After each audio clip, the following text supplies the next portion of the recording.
सोचिए दुनिया के दो सबसे बड़े लोकतंत्र भारत और अमेरिका, और उनके बीच एक बहुत ही अहम ट्रेड डील अचानक से रुक जाती है। महीनों तक किसी को कुछ समझ नहीं आया, लेकिन अब एक सीक्रेट टेप सामने आया है जो शायद इस पूरी कहानी को ही पलट कर रख दे। तो आखिर सवाल यही उठता है कि इतनी जरूरी ट्रेड डील जिससे दोनों ही देशों को फायदा होना था, वो बिना किसी वजह के अटकी क्यों हुई है? कुछ तो है जो पर्दे के पीछे चल रहा है। तो चलिए इस पूरे मामले को परत दर परत समझते हैं। हम देखेंगे कि ये रणनीतिक पहेली है क्या, फिर बात करेंगे उस लीक हुए ऑडियो की, जानेंगे कि इसके पीछे का मकसद क्या हो सकता है और भारत ने इस बीच क्या किया, और हाँ, आखिर में ये भी समझेंगे कि इसके भू राजनीतिक दांवपेच क्या हैं। जो सबसे पहले थोड़ा कॉन्टेक्स्ट समझते हैं। देखिए, अमेरिका और भारत सिर्फ व्यापारिक पार्टनर नहीं हैं, वो स्ट्रेटेजिक साझेदार भी हैं, और इसीलिए इस डील का रुकना हर किसी को हैरान कर रहा है। और ये कोई नई बात नहीं है। महीनों से ये डील, जिसका सबको इंतजार था, ठंगे बस्ते में पड़ी है। विश्लेषक भी हैरान हैं कि भाई जिस समझौते से दोनों को फायदा था, वो आगे बढ़ क्यों नहीं रहा। लेकिन असली पेंच यहां है। ये जो रुकावट है ना, ये अमेरिका की अपनी ही फॉरेन पॉलिसी के एकदम उलट जाती है। मतलब सालों से अमेरिका की ये रणनीति रही है कि चीन को काउंटर करने के लिए इंडिया को एक बड़ी आर्थिक ताकत के तौर पर खड़ा किया जाए। तो फिर इस डील पर ब्रेक क्यों लगा? और इस क्यों का जवाब शायद उस एक सबूत में छिपा है जिसके बारे में सोर्स मटेरियल में बात की गई है। एक लीक हुई ऑडियो रिकॉर्डिंग जो बंद दरवाजों के पीछे की कहानी बताने का दावा कर रही है। तो कहानी शुरू होती है 2025 में।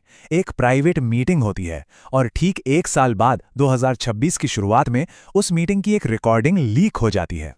सोर्स के मुताबिक इस टेप में सीनेटर टेड क्रूज कथित तौर पर पूरे 10 मिनट तक 3 बड़े नामों पर इस डील को जानबूझकर रोकने का इल्जाम लगाते सुनाई देते हैं। उनकी बातों में गुस्सा और निराशा दोनों साफ हैं।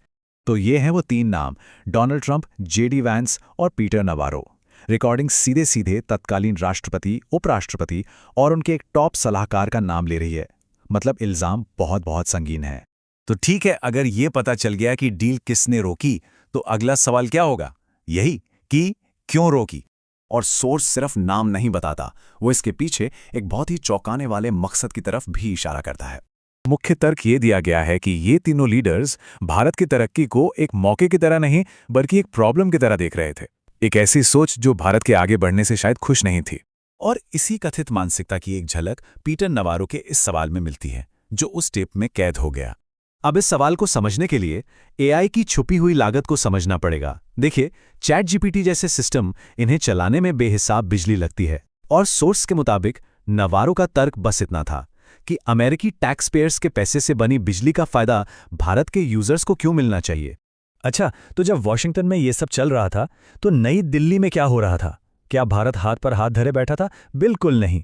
ये स्लाइड पूरी कहानी साफ कर देती है। एक तरफ अमेरिका के साथ ट्रेड डील रुकी हुई थी, तो दूसरी तरफ भारत ने दुनिया भर में दूसरी डील्स पर रफ्तार पकड़ ली थी।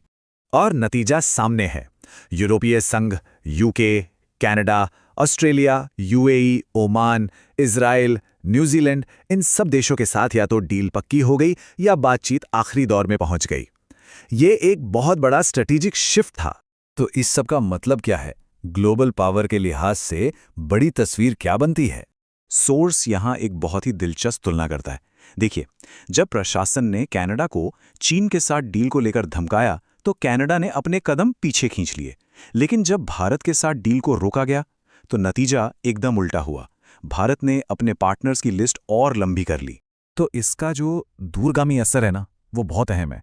अमेरिका ने शायद अनजाने में ही अपने एक सबसे ज़रूरी पार्टनर को ये सिखा दिया कि अपनी आर्थिक रणनीति को डाइवर्सिफाई करो, किसी एक पर निर्भर मत रहो। भारत ने दुनिया को दिखा दिया कि उसके पास और भी रास्ते हैं। और ये सब हमें एक बहुत बड़े सवाल पर लाके खड़ा करता है। क्या अमेरिका ने अपनी ही इंडो पैसिफिक रणनीति को, चीन को घेरने की अपनी ही पॉलिसी को, अपनी ही नेताओं के कथित पूर्वाग्रह के चलते कमजोर कर दिया है? क्या एक डील को रोकने की कीमत पूरी की पूरी स्ट्रैटेजी को चुकानी पड़ेगी? ये सवाल सोचने वाला है। यूपीएससी से संबंधित करंट अफेयर्स के लिए करंट अफेयर्स डिस्कशन को सब्सक्राइब करें।